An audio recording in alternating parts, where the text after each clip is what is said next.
It has been a little bit of a while since I've been posting, and there's a couple reasons for that. So, I've been struggling with the van life. Winter in a cold environment has not been very easy. I've also been dealing with some health issues within my immediate family, which I think have turned a corner, so I'm very grateful for that. But I've been out here living this van life now. I think we're going on 2 months. I have to double check that. This video is going to talk about things I wish I knew before I started van life. Let's just dive right in. And then at the end of this video, I will tell you whether I think van life is going to be long-term for me or whether I'm ready to call it quits. Okay, here we go. So number one, finding a place to park overnight has been a little more challenging than I had anticipated.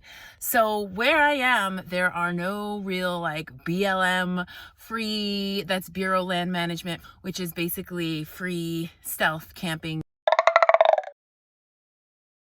boondocking. There is not that here. So what I've had to do is a couple different things. I have parked in my co-parents' driveway a few times, but I also did not choose this van life to just sleep in my co-parents' driveway. So that's not going to work for me on the regular. I have parked at a boat launch. That has not completely worked for me because if it's raining or snowing, it's a problem. If it's raining, then it's flooded. I can't even get down the driveway. Sadly, I learned that the hard way. So my alternative that night was to go park at the fitness studio in the parking lot there overnight, which is not something I want to do because it's not necessarily an overnight parking lot. I try to adhere to the rules. I do adhere to the rules of parking because I don't want to get that knock in the middle of the night. So another couple places that I have parked have been parks, local parks. If I find that they're kind of dark, but in a safe neighborhood, I've parked there.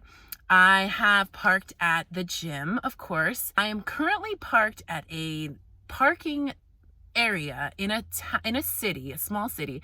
I'm parked in this like free parking lot that does not have any signs, and I found it on iOverlander. So if you don't know about iOverlander, it's a great app that you can put where you are, allow it access to your current location, and it'll give you areas to park. Unfortunately, where I live, there's just not a lot of those parking areas on iOverlander, so I've had to wing it. I've parked down the street from a hospital in a neighborhood. I actually liked that the best because I felt like no one was gonna bother me. It was a safe neighborhood, and I was really comfortable there. So it's not that I can't find places to park. It's that either I'm in that space and I feel like, ooh, I might get a knock, so I can't fully relax. Or I have to deal with outside noises, someone's bass being so loud on the music, trains rolling by. That's a bit of a problem. Or I just don't like having to find a place to park that's different every night. Like I would like to have some normality of parking. I do have a piece of land. I cannot park on it because I can't plow it. I could, but I'm not going to hire somebody to plow it. So I can't get in when it's snowing. When it's muddy, y'all know what happened. I got stuck. So I can't really even park there during the season. So I'm not really loving that. So I wish I had known going into van life that it would be uncomfortable and kind of annoying to have to park somewhere different every single night. All right, the next thing that is a big challenge for me that I wish I knew about before van life was how much propane I was gonna have to use. And it's a pain. Not just how much propane I have to use to stay warm, but also the fact that there are no propane fillers close to me. So no matter where I am, I typically have to drive 40 minutes round trip to go fill up my propane. There's an occasional time where I'm in an area where maybe it's a 10-minute drive, and then it's just the act of every 4 days stopping my life to say, okay, I'm out of propane, or I'm close to being out of propane. I have to go drive somewhere and fill my propane. And I have to, I have to go to the place. I have to stand and wait for them to come to open the gate. Then I pull my van in. Then they tell me how much propane I have. Then I have to walk into the store, and then I have to pay for it. I know I'm probably sounding like a diva and maybe a little high maintenance, because everybody knows that with van life, it's not about comfort. Like, I mean, it kind of is. You can make things comfortable, but it's not like you're living in your sticks and bricks house. So I know that these things might sound a little like first world problems, and they are, but for me, that's just what's alive for me right now and what's going on. And so here's another thing I did with the heat. I purchased a Delta EcoFlow Delta Max. Did a lot of research on this. I thought that I could power a ceramic heater overnight, 7 hours. I cannot. I have a 1500 watt ceramic heater. This is the EcoFlow. I had 23%, and it died within an hour of using the ceramic heater. So I can't use that. So I am now trying, I believe this is a 300 watt heater. As you can see, it's extremely small. This is like a heater that you use at your desk when you're at your office and you sit there and you blow this thing on your face. I am going to try it, but the problem is Amazon, their products aren't always the most highest quality. So I used this for like 5 minutes and the front of this was so hot. So I'm gonna try it again just to see if it gives a little bit of extra like heat for the night, but I'm not really feeling confident about it. So the fact that I have to keep getting propane every 4 days is something that I wish I had known about van life. The next thing that I wish I knew about van life was cooking is going to be hard. So I love to cook. I love to cook homemade things, all fresh ingredients. Since I've been in the van, I've been eating mostly plant-based because it's easier. It's easier because my dishes, when I clean them, I don't necessarily have hot water, so I feel like I don't have to worry about all the bacteria from like fish, which is something that I would eat. I don't eat meat, so I don't really eat fish in the van. But I've been ordering out a lot, and I just don't like that. I don't like the expense of it. I don't like the taste of it after a while. I just love to have fresh things. So here's something new that I tried, and I'm going to show you these products after I explain them. I have a rice cooker, which I absolutely love, and I'm now learning that I can put some quinoa, some rice, or anything, vegetables in there, and it's 12 volt, so I just plug it in and I can cook it all day so that by the time the meal comes, I have the rice cooked. Great. I also got this kind of knockoff version of the Hot Logic. It's essentially a hot plate in a lunchbox, and I've just started experimenting with that more, and I made like chickpeas in that, and I added some olive oil. Apparently there's Facebooks for the Hot Logic that have all these recipes, even vegan recipes, so I would start that. It takes several hours to cook, so it could be like 3-4 hours that I have to put that in prepare that and put it in there, and it's going to be cooked. Okay, so I'm starting to find ways around the cooking thing, but here's the thing. Who wants to wake up in the morning and say, okay, I need to cook dinner now because I have to prepare everything, because it's going to take like hours to cook in the rice cooker. Not hours in the rice cooker, but it's going to take time.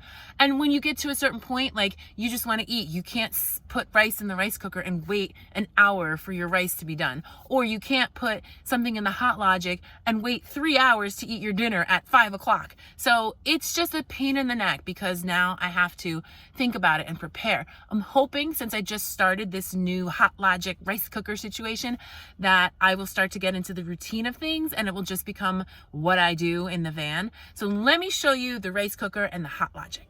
So I believe there's already a video out there of things that I just can't live without in the van. And in here, cooking is millet.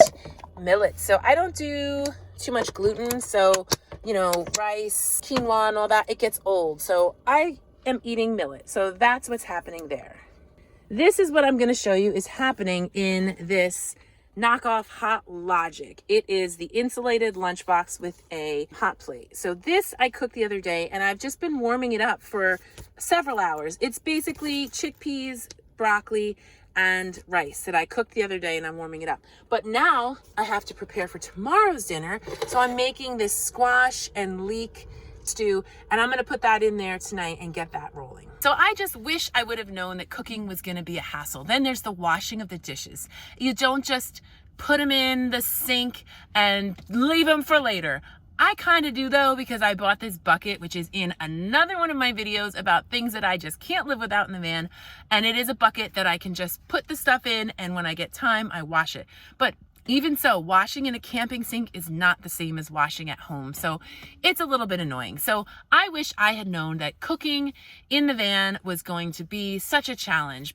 The next thing that has been a challenge is space. Space for me, my son Kai, and my dog, our dog, Mr. Peanut Butter. Space is a challenge. I'm not going to talk too much about it because it's almost an obvious, right? But the thing that might happen is Kai would be sitting in the jump seat, aka kitchen dinette area, and I'll be in the kitchen area. And maybe he has his feet out because he wants to put his feet up on the ottoman. But I need to get into the cab. Then I have to say, can you move your feet, please? So then he'll move his feet. But it's just like a constant thing of like, okay, like I need to be here, so can you stand over there? And then as I'm doing all this, there's Mr. Peanut Butter, and I'm like trying to step over him without falling. So I had an RV 24 feet prior to the van, and that was what we were going to live in until I realized that's not very stealth, and it crushed me on gas prices. So I got rid of that, and now we have the van. I knew coming into this, it was just definitely going to be a different type of space. And I'd like to say with time, we're going to get into a routine of that. We're not. It's not going to happen. It's just going to be an annoyance that we're just going to have to deal with. So I wish I knew that space in the van for 3 people was going to be such a challenge. All right, here is another thing that is a challenge that I had not anticipated in van life. And that is mechanical issues. I am so fortunate to have a new model of my van. So I luckily, knocking all the wood, don't have major issues, but my heat is not functioning the way it's supposed to be. I'll turn it on, I get an error code, I reset it, and then it'll turn on and it's fine. But it's just not ideal, especially if I have to run for like an hour or something and Mister's in the van. I have to turn on the heat, go do something, and come back. Well, if the heat went off, it's like 20 degrees. That's a problem. So I drove it to the dealer that I bought the van at, and I could go on and on about the annoyance that I had with that, but I'm not going to make this a fest. I'm just going to say I went 6 hours there and back. Explained what the issue was. Of course, it wasn't throwing the code when I got there, so they couldn't completely diagnose it, but they did call the manufacturer, and they told me it was a ghost code. Although, okay, I'm turning this into a fest, whatever. Although I found the code online, and it's an electrical component issue.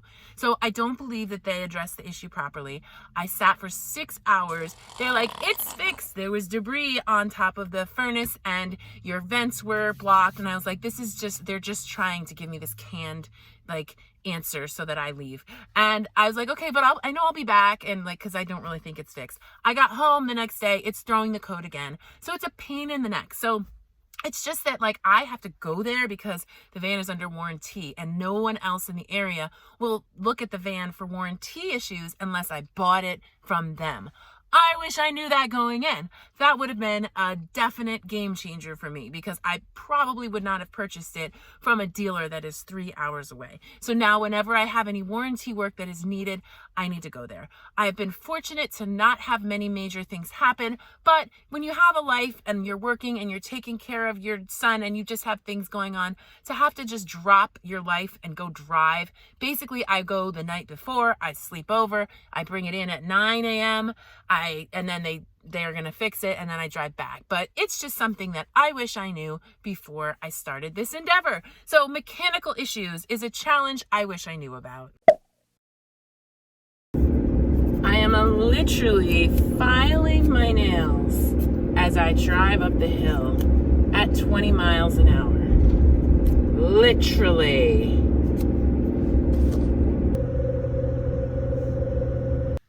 So here is another thing I wish I knew about van life before I started. Loneliness. I get lonely. Even right now, it's Saturday night. It's like 6:00 p.m. I am chilling in some random parking lot, about to make my dinner for tomorrow and eat my dinner for tonight. I'm lucky that I have Netflix. I have service. When I'm on my land, I don't have internet. So it makes it extra lonely, which is another reason I don't really want to go there too often. So I am going to sit in my bed and eat my dinner and watch my Netflix. I feel lonely because I feel like, and this is one of those like comparison things, and it's not necessarily accurate, but I do feel like everyone else is out there doing things, or even they're at home, like in the bed, like watching TV. I chose this life. I could have been doing the same thing. I was doing the same thing. And again, I also chose this life because I wanted to get out of the habit of sitting in bed watching TV. But it is winter. I am exhausted. I'm still dealing with, these immediate family's health issues. So I really need to take care of myself and give myself the downtime. So being that I have to do this for my mental health, in a sense, it still feels lonely. And there are many times where it's during the week and I'm only working 2 days a week. So it might be Thursday afternoon. No one else is around. Everybody else has a job and life and this other stuff. So I can't just be like, hey, I'm going to pull up in my van and let's hang out, because they're not around. So I end up having to fill my time with other things, and I make it work. It's fine. I am working on that. My plan is to reach out to people specifically and say, hey, can I come over, hang out for the night, and hey, maybe sleep there? And that works out for me. So that's what I'm doing. I'm starting this. This is my new thing to try to rectify my loneliness. And that was part of the van life change for me also, was to make more connection with people. So it's not always comfortable because you feel like you're interfering with people's lives. But generally, if you have a friend, they probably want to see you. And, we get busy and we don't make time for our friends all the time. So this is going to force me maybe a little bit out of my comfort zone and into the life that I am looking to live for myself. So loneliness is another thing I wish I knew about van life. All right, here's another thing about van life that I wish I knew. Hygiene and taking care of myself in terms of how I dress, my hair, it's a bit of a challenge because I'm running in and out of Planet Fitness gyms to shower. That's my typical shower spot.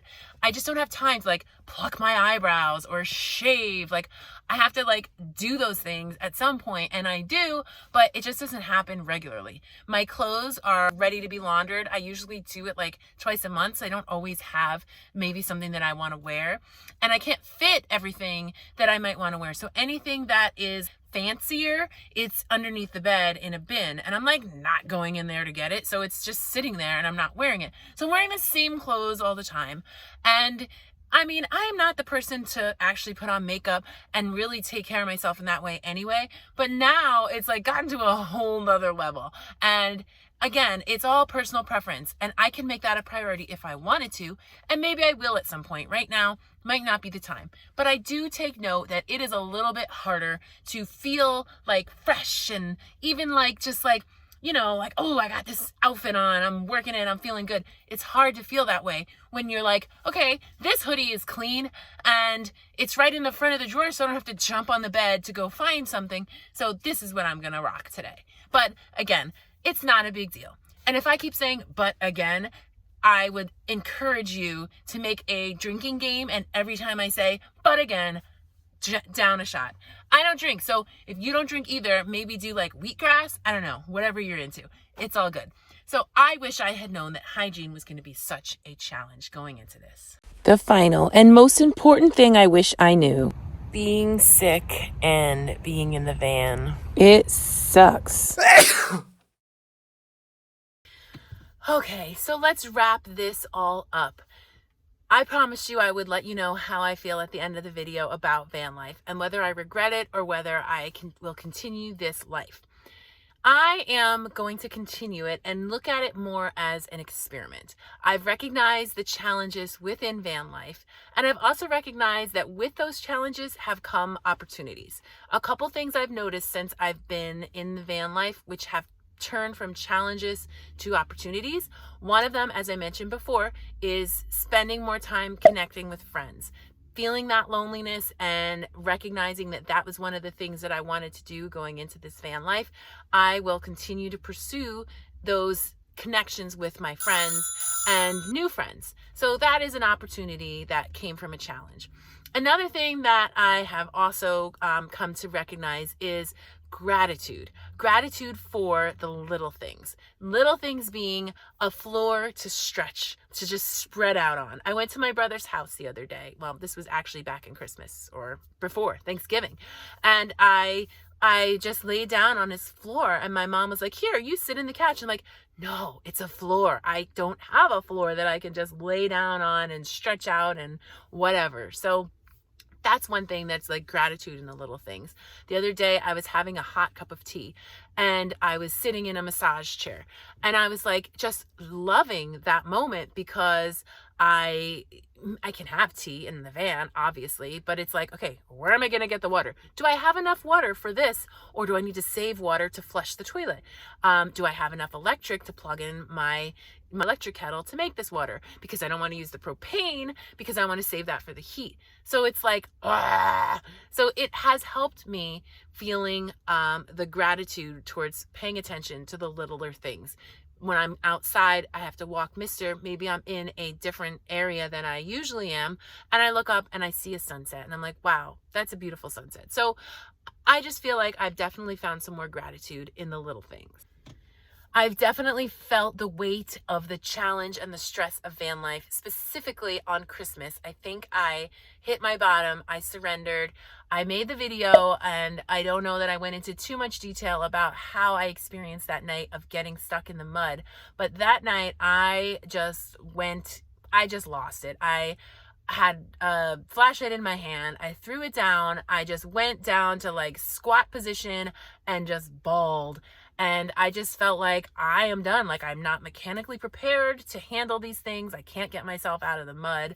I am just stressed because I'm constantly having to do things for the van, and I feel like it takes away from the rest of my life. And it's not what I imagined. I just had this like sense of freedom and opportunity and connection, and I don't feel like I'm getting that. So I really just kind of lost it. So I have decided for the winter, I'm going to make more opportunities for myself to sleep on people's couches. So I've been to my mom's house, and she's got an air mattress, and so I slept there for a night. I have some friends in another state. They have an art center, and I've said, hey, can I like spend more time here with community and sleep in a bed?